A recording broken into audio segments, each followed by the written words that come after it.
এমন 5টি আমল যা আল্লাহ সবচেয়ে বেশি ভালোবাসেন, সহিহ হাদিসের আলোকে। আসসালামু আলাইকুম রহমতুল্লাহি ওয়া বারাকাতুহু।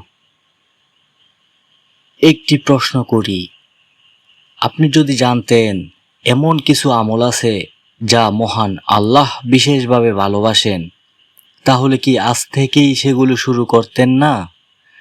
আজ আমরা জানব এমন কয়েকটি আমল যা কোরআন ও সহিহ হাদিসে বিশেষ গুরুত্ব পেয়েছে।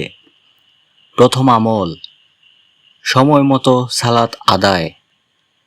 এক সাহাবী রাসূলুল্লাহ সাল্লাল্লাহু আলাইহি সাল্লামকে জিজ্ঞেস করেছিলেন, আল্লাহর কাছে সবচেয়ে প্রিয় আমল কোনটি? তিনি বললেন, সময় মতো সালাত আদায় করা। সহিহ বুখারী। দ্বিতীয় আমল, মা বাবার সঙ্গে উত্তম আচরণ। মা বাবার সন্তুষ্টির মধ্যে আল্লাহর সন্তুষ্টি রয়েছে। তাদের সম্মান করা একজন মুমিনের অন্যতম বড় দায়িত্ব।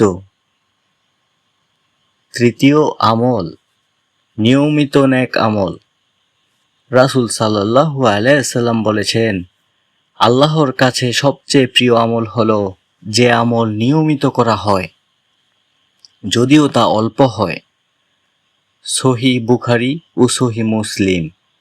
অর্থাৎ একদিন অনেক বেশি ইবাদত করে পরে ছেড়ে দেওয়ার চেয়ে প্রতিদিন অল্প অল্প করে নিয়মিত ইবাদত করা উত্তম। চতুর্থ আমল, বেশি বেশি আল্লাহর জিকির। জিকির হৃদয়কে জীবিত রাখে, অন্তরকে শান্ত করে এবং বান্দাকে আল্লাহর আরও নিকটবর্তী হতে সাহায্য করে। পঞ্চম আমল, মানুষের উপকার করা। একজন ক্ষুধার্তকে খাবার দেওয়া, অসুস্থের খোঁজ নেওয়া, বিপদে কাউকে সাহায্য করা, এসবও মহান নেক আমল। প্রিয় ভাই ও বোন, আজ থেকেই অন্তত একটি আমল নিয়মিত শুরু করুন। ছোট আমল হলেও যদি তা আন্তরিকতা ও ধারাবাহিকতার সঙ্গে করা হয়, আল্লাহর কাছে তা অনেক প্রিয় হতে পারে।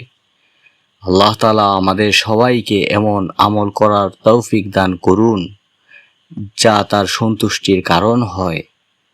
আমিন।